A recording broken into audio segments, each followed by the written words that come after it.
Super Player Company apresenta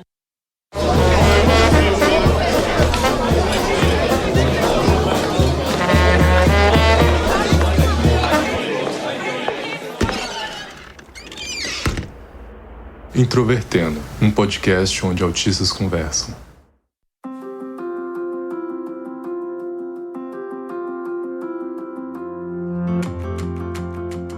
Um olá para você que escuta o podcast Introvertendo, que é o principal podcast sobre autismo do Brasil.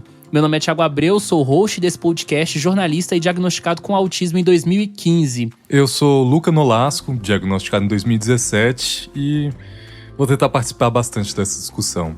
Eu sou Andréia Werner, eu sou jornalista, sou escritora, tenho um filho autista de 11 anos e meio e de uns anos para cá eu entrei mais nessa parte do ativismo pelos direitos, cidadania, acessibilidade e inclusão das pessoas com deficiência. É um prazer ter você mais uma vez aqui no Introvertendo. Para quem não sabe, a Andréia participou do episódio 56, chamado Charlatanismo no Autismo, ano passado. E enfim, mais uma vez nós temos uma discussão muito importante, que é a questão da negação e aceitação do autismo. É um prazer estar com vocês de novo, me chamem sempre que vocês acharem pertinente, porque eu adoro. Sensacional! Se você quiser acompanhar o Introvertendo, o nosso site é introvertendo.com.br. Lá você encontra todos os nossos episódios e você também pode acessar as nossas redes sociais. Por lá você encontra nosso Facebook, Twitter e Instagram, todos com o nick Introvertendo. Se você quiser fazer qualquer feedback positivo ou negativo dos nossos episódios, fazer suas opiniões, suas críticas e também fazer complementos aos nossos episódios, é só você mandar uma mensagem para o e-mail ouvinte@introvertendo.com.br. Se você quiser convidar a gente para algum evento ou fazer qualquer tipo de contato mais direto, você também pode utilizar o e-mail contato@introvertendo.com.br. Vale lembrar que o Introvertendo é um podcast feito por 10 autistas e que conta com a assinatura da Super Player Company.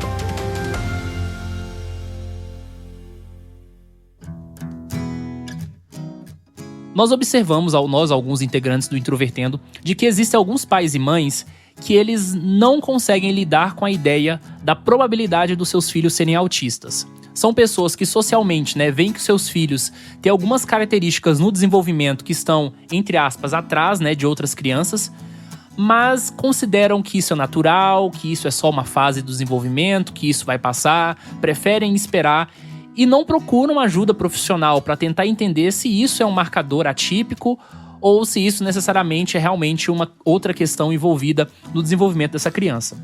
Pensando nessa temática, nós achamos que é muito importante nós conversarmos com alguém que esteja dentro dessa situação, de maternidade atípica. E dentro do contexto do autismo, nós não enxergamos outra pessoa que tenha mais experiência para falar do que a Andréia.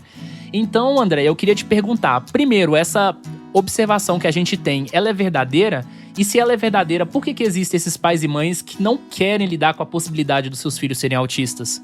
Ela é super verdadeira. Eu nunca vou esquecer que quando o Theo teve o diagnóstico, na verdade o diagnóstico veio porque na escola, ele tinha acabado de entrar para a escola, não tinha nem 2 anos ainda, na escola elas perceberam alguns comportamentos dele que não estavam adequados para a idade e pediram para a gente procurar um médico. Quando a gente teve o diagnóstico, eu voltei na diretora para agradecer. Eu queria agradecer o cuidado de vocês, das professoras, de terem falado com a gente, sobre esses pontos que são importantes, porque vocês acabaram ajudando a gente para que ele fosse diagnosticado mais cedo e hoje a gente sabe o quanto é importante. E a diretora falou pra gente que a nossa postura surpreendeu ela, porque normalmente o que acontece é que os pais ficam muito bravos quando a escola se aproxima para falar qualquer coisa. E, obviamente, a escola não vai dar o diagnóstico, mas uma professora que é acostumada com crianças há muitos anos, ela bate o olho, ela sabe o que está ali dentro do desenvolvimento esperado ou não, mas ela vai falar, olha, ele tem esse tipo de comportamento que não está dentro do padrão da idade, você deveria procurar uma avaliação. Bom, ela disse que é muito comum, quando eles falam com os pais, fazem esse tipo de abordagem, os pais ficam muito bravos, brigam com a escola e tiram a criança da escola. Aí vai para outra escola. Até que a outra escola, daí a um tempo, também chama os pais para ter a mesma conversa. E aí tem pais que levam para outra escola. Então, assim, de fato, é uma coisa muito comum. E se você me perguntou por que os pais fazem isso, porque eles não querem ver, porque é uma dor muito grande e eles querem adiar essa dor. Eles preferem não ver. Por mais que isso seja danoso para a criança, porque não vai ter o diagnóstico precoce, eles estão adiando a dor deles, de saber, de fato, que eles têm um filho com uma deficiência que é pro resto da vida. André, Você consideraria que os médicos e talvez até professores, pelo que você falou, teriam algum tipo de receio, até medo nesse caso, de tentar indicar esse tipo de conclusão? Conclusão no caso de diagnóstico, que eu digo. Porque sempre quando um profissional está em diálogo com os pais, ele tem esse tipo de medo, mas você acha que esse tipo de medo impediria ele de transmitir isso para o pai de maneira clara o suficiente para que ele aceite bem? Eu acho que o medo às vezes faz a pessoa adiar, sabe? Vai ficar empurrando com a barriga. Eu já vi casos de escola que demorou 6 meses, mas já tinha percebido no primeiro mês. Justamente porque sabe que essa reação dos pais não costuma ser muito boa. Né, você tá chegando pro pai e falando, olha, o filho que você achava que você tinha não é bem assim, né? Não é bem esse futuro que você acha que não vai ser assim. Então é uma situação muito dolorosa para quem tá ouvindo e também não é fácil para quem tá passando a informação. Né? Não é fácil você virar para uma mãe e falar que o filho dela tem uma deficiência e que ela não tinha percebido ainda, provavelmente. Então eu entendo que a maioria fique adiando esse momento mesmo, né? E muito medo de errar também, né? O médico, quando não tem muita experiência, às vezes ele acaba adiando esse momento porque ele tem medo de falar uma coisa que não é, né? Mas o que eu falo é assim, a gente tem que perder o medo de falar eu não sei. Né? Então, muitos pediatras, principalmente, que é quem tem aquele contato mais mensal com a criança quando ela é pequena, ao invés de ficar falando para os pais, olha, eu acho que isso não é nada, porque menino demora mais para falar, e porque você voltou a trabalhar cedo, fala para a mãe, né? E porque ele fica muito no iPad, qualquer coisa assim, então deve ser por causa disso. Tem que ter coragem de falar, eu não sei, eu não tenho certeza, então eu vou direcionar você para um médico, um psiquiatra, um neuropediatra, que é especialista em desenvolvimento infantil e que vai poder dar essa resposta com mais certeza. Né? Eu acho que as pessoas às vezes têm esse medo de falar eu não sei. Aquela frase, toda criança tem o seu tempo, seria uma forma também preguiçosa de alguns profissionais lidarem com o seu próprio desconhecimento do assunto? Totalmente. E eu tenho pavor, quer me fazer falecer falar essa frase perto de mim. Eu vejo isso muito em grupos de mães. Em grupos de mães do Facebook isso é danado pra acontecer. Aparece uma... Mães assim, em geral, né? Aparece uma falando, meu filho tem 3 anos, ele ainda fala muito pouco e tudo, mas vai aparecer umas 3 ou 4 mães repetindo isso, porque isso virou uma coisa quase no inconsciente coletivo das pessoas, essa coisa de que cada criança tem seu tempo. E não é que é mentira, mas é que até esse tempo da criança, ele tem certos limites, e é por isso que a gente tem coisas super estudadas que são chamadas de marcos do desenvolvimento. Né? Uma coisa é uma criança com 2 anos ainda está um pouquinho atrasada na linguagem. Uma coisa é uma criança de 3 anos que praticamente não fala. Você não pode falar que isso é o desenvolvimento normal e que cada criança tem seu tempo. Para tudo tem limite, até para esse tempo que eles chamam de tempo da criança. Que os sintomas do transtorno do espectro autista em meninas é razoavelmente diferente do que nos meninos. Eu acho que já é um conhecimento geral. Só que a percepção deles, eu ainda acho que é muito defasada. Você acredita que talvez essa negação ela é mais presente nas meninas com esse diagnóstico ou até postergada para quando elas ficam mais velhas, quando o autismo é leve e moderado, pela falha de percepção dos sintomas? Tem alguns estudos que já mostram, né, que as meninas elas manifestam essas coisas de forma diferente e que é muito comum mesmo o diagnóstico das meninas só vir na adolescência depois de vários diagnósticos errados, esquizofrenia, bipolaridade, borderline, tudo que você imaginar menos o autismo. É assim para o TDAH também, que é o transtorno de déficit de atenção com hiperatividade, que é o meu caso. Eu fui ter meu diagnóstico com 35 anos de idade, depois do diagnóstico do meu filho. Porque no caso do TDAH, as meninas costumam não aparentar a hiperatividade, que é justamente aquilo que faz a mãe pegar o menino e correr pro médico, né? Que o menino sobe no lustre, pendura na estante e tudo. As meninas, geralmente, elas manifestam mais isso como ansiedade e impulsividade. E no autismo, as meninas tendem a disfarçar melhor esse déficit social.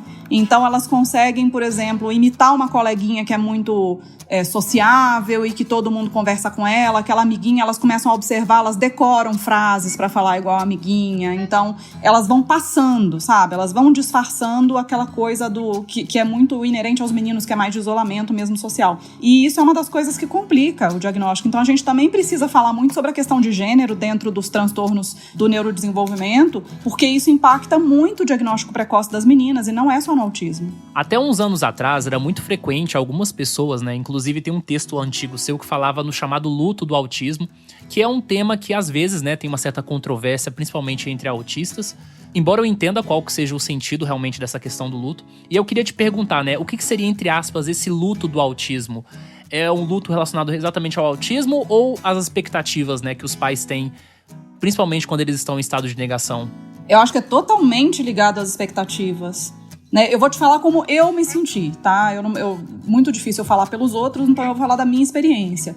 A sensação que eu tive quando veio aquele diagnóstico é que o filho que eu achava que eu tinha não existia. Porque eu fiz tantos planos, né? Eu achava que ele ia fazer intercâmbio, que ele ia não sei o quê, ter namorado, não interessa, mas enfim. Que quando falou que ele tinha uma condição que era grave e que não tinha cura e que era pro resto da vida, não parecia que estava falando do meu filho.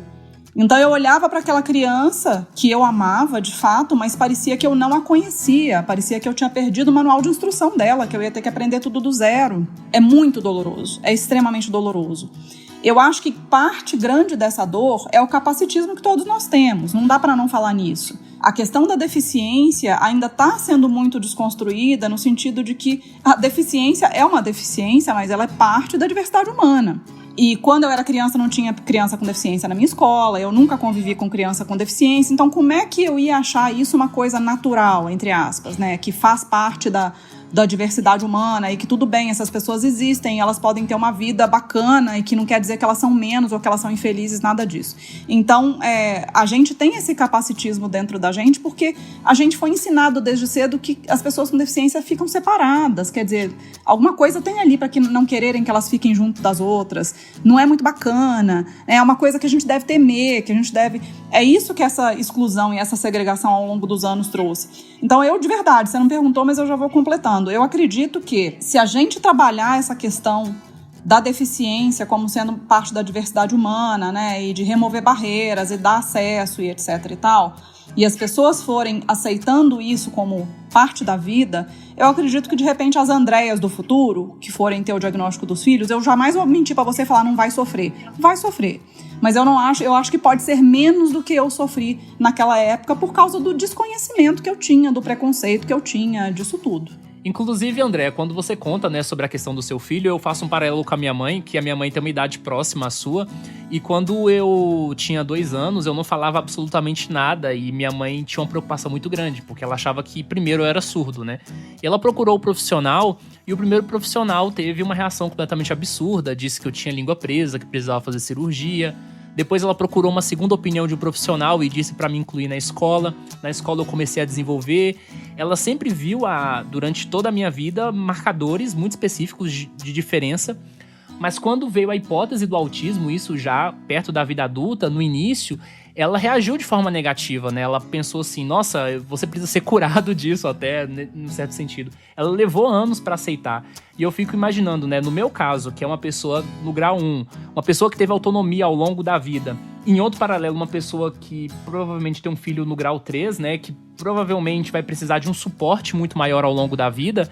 É complicado receber uma notícia como essa imediatamente. E eu concordo que se nós não víssemos a deficiência como algo menor ou como algo inferior, como muitas vezes as pessoas nos veem, né, como pessoas com deficiência, que é o chamado capacitismo, provavelmente a nossa aceitação, não só, né, com relação aos pais, mas também com relação aos autistas, aos seus próprios diagnósticos, seria melhor.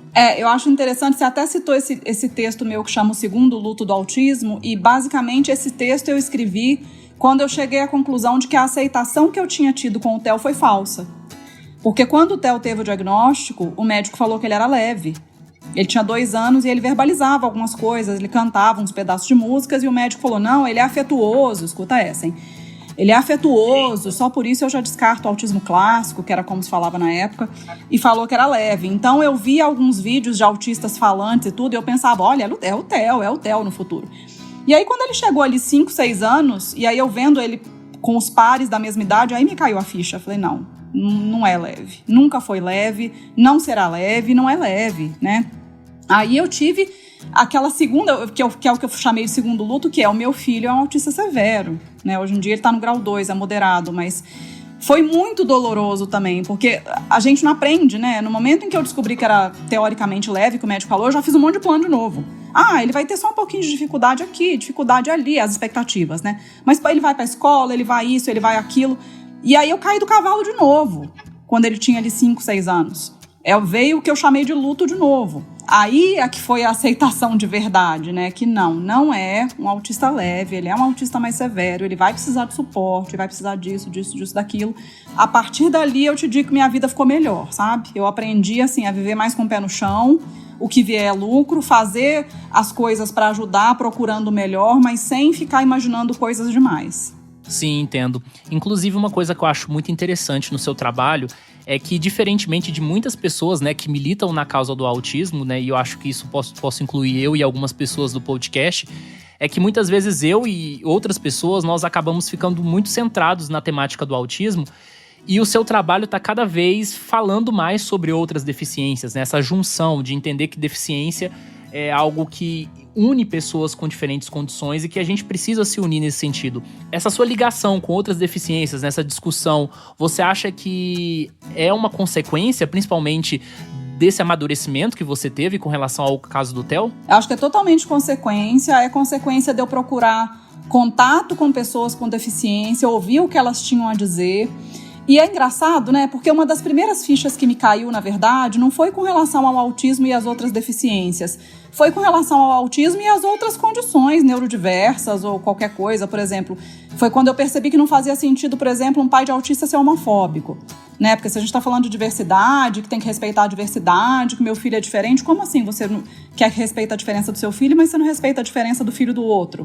E aí, a gente falando de preconceito, eu comecei a perceber todas as pessoas que sofriam preconceito, LGBT, negros, etc, etc, etc. Mas a ficha das outras deficiências demorou um pouquinho mais para cair, e a verdade é que as deficiências são muitas, são muito variadas, e a gente ainda tem muito que aprender, assim, eu aprendo todo dia. Eu fui fazer o bloquinho inclusivo agora de carnaval, e na última hora que eu me toquei que não tinha intérprete de Libras, e aí eu fui falar com umas intérpretes de Libras que eu conheço, e elas falaram assim pra mim, mas como assim, qual que é o objetivo? Você quer que a gente possa interpretar caso alguém queira procurar um banheiro ou procurar uma água, ou interpretar música? Porque interpretar música é uma coisa que precisa de uma habilidade específica que eu não tenho, eu posso ver, e eu falava assim, meu Deus, eu nem sabia disso.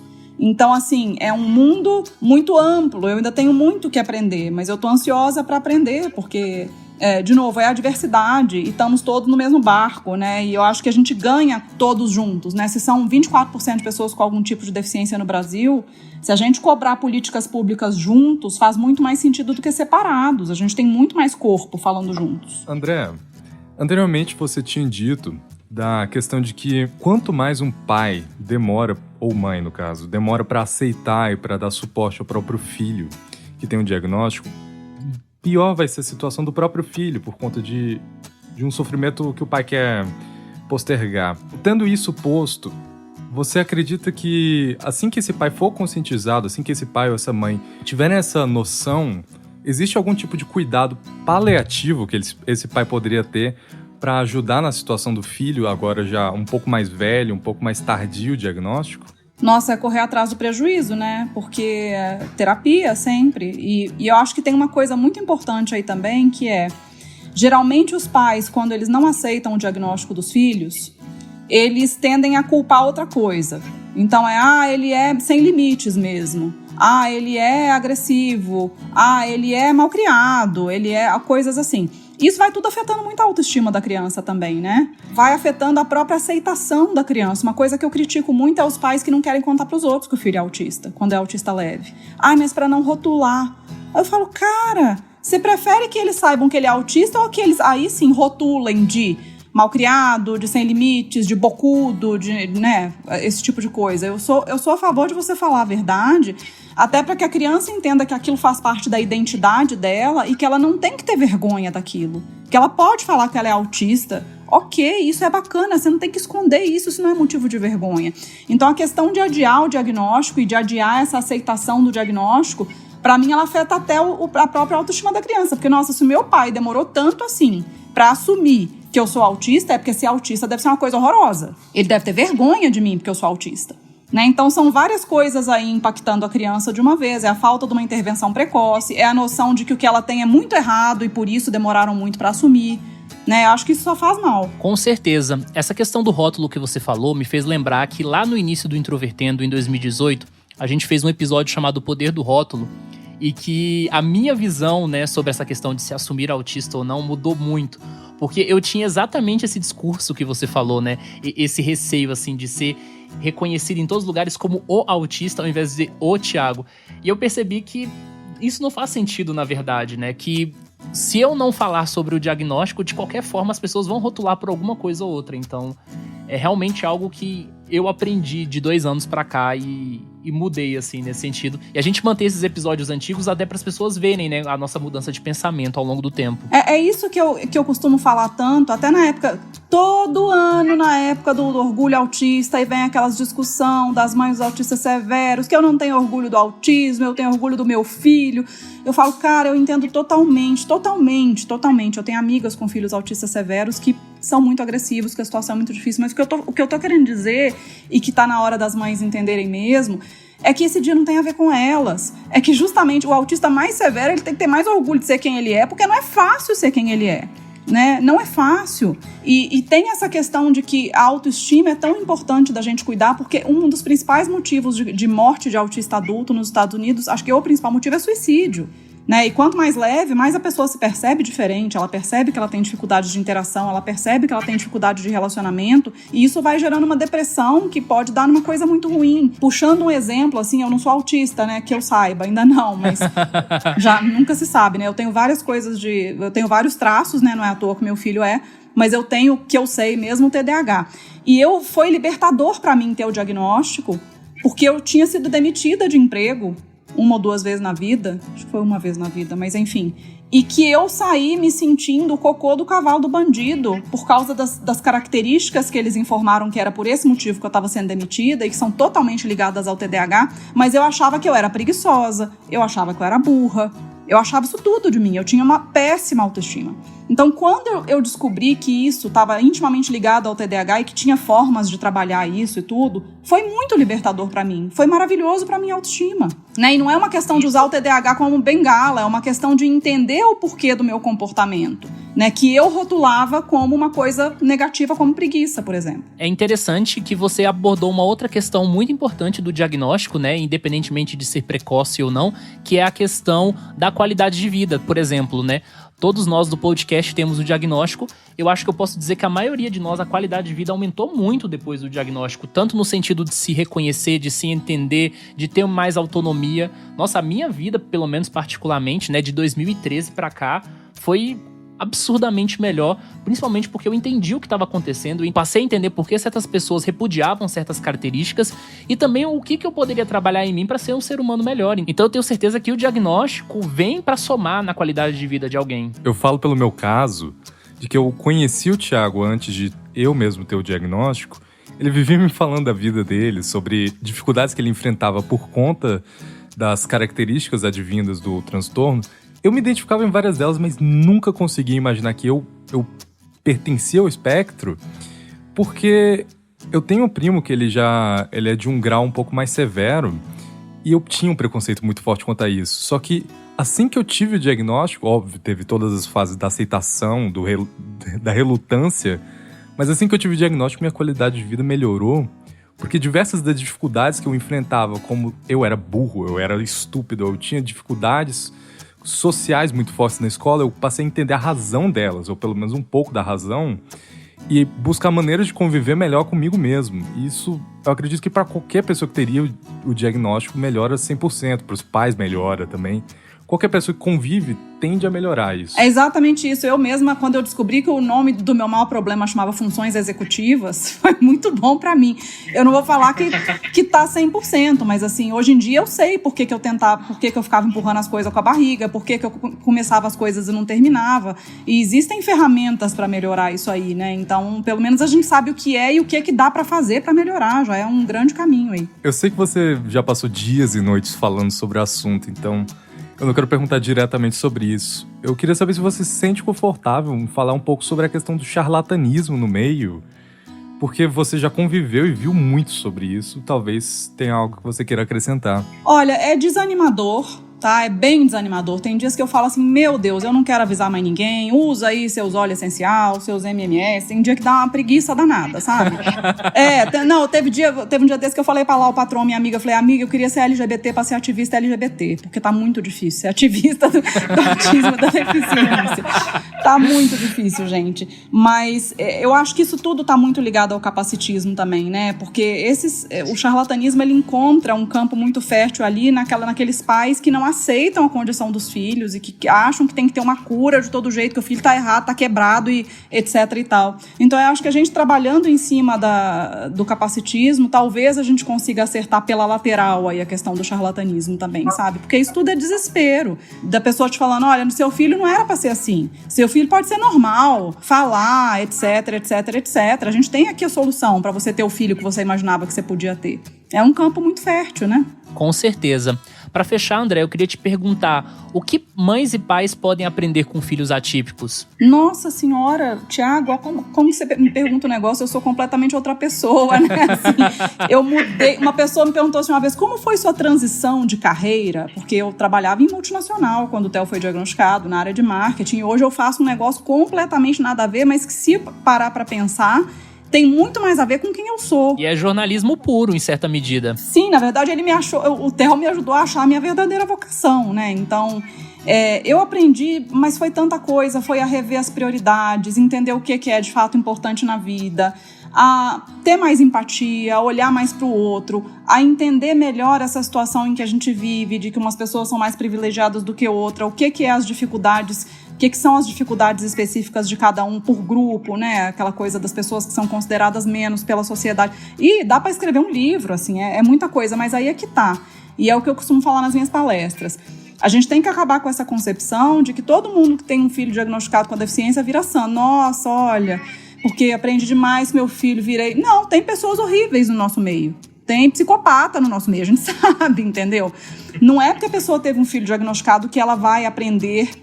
Né? Porque tem gente, isso é meio que uma escolha, assim, né? E depende de todo o psicológico da pessoa, as ferramentas que ela desenvolveu ao longo do tempo. Então tem gente que vai, ok, é isso, vamos ver o que é que dá para aprender, o que é que dá para fazer e tentar ser feliz desse jeito. E tem outras pessoas que vão se agarrar à amargura, vão se agarrar àquele filho que elas imaginaram que ia ter e que não tem, e elas vão passar o resto da vida lamentando o filho que elas não têm. Então existe isso também, né? A gente tem que estar aberto a receber isso que a vida mandou, e isso é qualquer coisa que chegou do jeito que você não imaginava que ia chegar. A vida é isso aí, é o inesperado. Ok, é assim, vai ser assim. O que eu posso fazer a respeito disso? Como que a gente pode trabalhar isso? Como que a gente pode ser feliz assim? É essa habilidade assim, que as pessoas têm que ter ou têm que desenvolver. Isso que você comentou, eu acredito pelo menos que é de extrema importância, porque pessoas fora do meio, por conta de até certo imaginário popular, veem filhos autistas em grau mais severo como uma folha em branco, uma pessoa que simplesmente inexiste. E você falando isso, você consegue mostrar perfeitamente que a pessoa existe sim, é uma pessoa, ela tem influência sobre você, assim como você tem influência sobre ela, e ela é importantíssima para você. Você mesmo, inclusive, só achou sua vocação por causa do seu filho. Isso é brilhante. E eu acredito que, talvez, inclusive, posturas assim consigam mudar a percepção que as pessoas têm sobre o grau mais severo do autismo. Eu sempre costumo falar também, tem mães que vivem uma situação infinitamente mais difícil que a minha, e não só pelos filhos serem severos, mas a questão aí é falta de suporte mesmo, né? Poderia ser mais fácil, mas a pessoa teria que ter mais suporte. Quando falta suporte da família, do Estado, da sociedade, tudo fica parecendo muito mais catastrófico do que é de verdade. Né? Então, o que eu tenho tentado orientar as mães é até nesse sentido. Cara, eu acolho quando a mãe chega falando realmente porque o autismo acabou com a minha vida e o desgraçado do autismo porque acabou com meu filho. Eu tento mostrar pra ela que a questão ali não é tanto o autismo, entendeu? É tudo que tá faltando pra ela. E como que ela pode ir atrás desses direitos que ela tem que estão sendo negligenciados? Porque se ela tem suporte, ela vai começar a olhar a situação de uma forma diferente. Né? É o que eu espero e o que eu imagino. Com base em toda essa discussão, nós podemos então definir alguns pontos muito importantes que a gente precisa relembrar. Primeiro, não ter medo do diagnóstico, principalmente se você é uma mãe ou um pai que está com uma criança que está no início do seu desenvolvimento. Segundo, prestar atenção nesse processo de desenvolvimento. Terceiro, quanto mais cedo as intervenções, mais possibilidade de autonomia e qualidade de vida. Número 4, que pra mim é uma coisa muito importante. Você tem que se alinhar com pessoas perto de você. Tanto outras mães, quanto também associações, né, localmente. Porque junto com outras pessoas você tem mais possibilidade de brigar, de correr atrás de políticas públicas e principalmente se ajudar mutuamente. E eu penso também, né, que uma coisa que a Andrea, pelo menos eu aprendi com ela, vendo todo o material que ela faz ao longo desses anos, que é se introduzir no meio das deficiências e não achar que o autismo é uma questão isolada de tudo, né? E muito cuidado com o charlatanismo e com a vista do autismo como uma lesão ou como algo que vai incapacitar a pessoa pelo resto da vida. Andrea, tem mais algum ponto que você acrescentaria nisso? Eu acho que a importância da aceitação do diagnóstico, né, por mais que seja difícil, tanto para você, para que a vida continue, para que você passe para a próxima página, quanto para que aquela criança também se aceite, para que ela seja feliz, porque se os pais não a aceitarem como ela jamais vai se aceitar. Com certeza. Andrea, muito obrigado pela sua participação aqui no Introvertendo mais uma vez. E eu queria que você mandasse um recado aí para quem tá ouvindo, falar as suas redes, por onde o pessoal pode continuar acompanhando o seu trabalho, ou quem não conhece, conhecer o seu trabalho. Enfim, o espaço é seu. Bom, eu tenho nas minhas redes, tanto no Instagram quanto no Facebook, o Lagarta Vira-Pupa, que eu falo mais de inclusão, falo um pouquinho da minha vida, de vez em quando falo um pouquinho de autismo, dos progressos do meu filho, é uma coisa mais pessoal ligada à maternidade atípica. E tem as redes, tanto o Instagram quanto o Twitter e o Facebook Andrea Werner, com W, que é mais porrada política pública mesmo. Então aí depende do que a pessoa está procurando, entendeu? Tem gente que me segue no Lagarta, não segue no Andrea, vice-versa, aí depende do gosto do freguês. Importante, no meu canal do YouTube, que eu não tô mais gravando com muita frequência, mas já tem muita coisa, que é o youtube.com/Dea Werner, tudo junto. Tem muitos vídeos com dicas para mães. Lá no início eu gravei muito. Agressividade, a criança que não fala, o desfraude, então isso tudo tá lá. Maravilhoso. E se você quiser mandar uma mensagem para nós, envie um e-mail para ouvinte@introvertendo.com.br. Comente esse episódio ou outro que nós leremos aqui. E agora com vocês, a leitura de e-mails. E como prometido, agora vamos ler os e-mails que vocês enviam pra gente para o endereço ouvinte@introvertendo.com.br. E hoje estou aqui com o Luca, excepcionalmente, para poder ler os e-mails comigo. O e-mail da semana é do Caio Sabadin. Ele já começa falando aqui. Após um tempo, finalmente pude voltar a usar o computador e, consequentemente, ouvir a retrospectiva da década de 2010 e os demais episódios recentes. A estética nova que vocês adotaram está de parabéns. O trabalho é tradicionalmente de qualidade. Inclusive, eu agradeço muito sobre isso. Eu e o Thiago já discutiu bastante sobre o que fazer sobre a estética e saber que vocês gostaram é muito bom. Mas voltando aqui, ele diz: no mais, é bastante produtiva a adição do Shimura à equipe. Dessa retrospectiva montada por vocês, o que eu mais gostei foi, claro, a parte de música. Parabéns pelo trabalho extensivo que citou até LGBTs do Brasil. A música brasileira da década passada, felizmente, foi recheada de bons artistas, assim como Linda Quebrada, Glória Groove, Verônica Decide Morrer, Lineker, os mencionados Silva, Jalu e João. Pena que não falaram do Pocnejo, Gabel, risos. Sim, eu e o Thiago a gente pensou bastante sobre adicionar ou não, só que no final de contas acabamos esquecendo de adicionar. E foi um discurso muito grande, porque o movimento Pocnejo pode ser uma tendência dessa década. Ou não, mas valia a pena ter mencionado. Quanto ao rock, Goiânia esteve ótima, principalmente com Bugarins e Carne Doce. Acredito que, em geral, possa-se dizer que os anos 10 foram uma confusão musical no qual muitos estilos se sobrepuseram. Isso me agradou demais, bem mais do que na década de 2000. Esses últimos 10 anos foram bons. Para mim, reviveram a variedade de música pop que tinha sido bastante comprometida na década retrasada. Parabéns pelo excelente trabalho e muito obrigado por ele. Seguirei acompanhando com carinho os episódios musicais que amo, bem como todos os demais. O mais recente sobre sincericídio é real e dói muito na alma. Risos. Abraço, Caio Sabadin. Caio, eu e o Thiago acho que gostou bastante de ter lido ele, porque, como todo mundo sabe, os episódios de música tendem a não ser os mais escutados e isso não é um grande problema pra gente. Mas geralmente são episódios que a gente gosta muito de trabalhar e de fazer porque, bom, é uma rotina que a gente já tinha antes de conversar sobre música. Ver que você trouxe vários comentários pertinentes à discussão foi sensacional. inclusive agradecemos demais. Eu espero que você continue a mandar e-mails e qualquer outra pessoa também que escute queira mandar e-mails, porque eu faço questão de lê-los todos e assim que for possível eu tenho que gravar algumas respostas. Inclusive, esse e-mail do Caio nos dá espaço também de falarmos que não vamos ter mais episódios sobre música de forma frequente no podcast por uma série de motivos, mas o principal é que os podcasts, né, estão tendo certos problemas com ECAD, então fica muito difícil a gente fazer episódios de música sem trazer trechos de faixas, então a gente quer evitar esses problemas, mas mesmo assim, mesmo que a gente não vai mais trazer esses episódios, a gente tem conteúdos pré-gravados e eles vão ser liberados algum dia, aos poucos. Nós temos episódios, inclusive, que nós gravamos que nós não vamos lançar nas plataformas, mas pode ser que a gente lance futuramente no YouTube. Para isso, então, vocês continuem acompanhando o Introvertendo. Nós estamos nas redes sociais, Facebook, Twitter e Instagram. O nosso site é introvertendo.com.br e também tem o nosso canal do YouTube, que de vez em quando a gente vai publicar uma coisa ou outra ali. Então, um abraço para vocês. Vou estar aqui sempre que possível. Agradeço muito a todos os e-mails que nós recebemos e um abraço, até mais.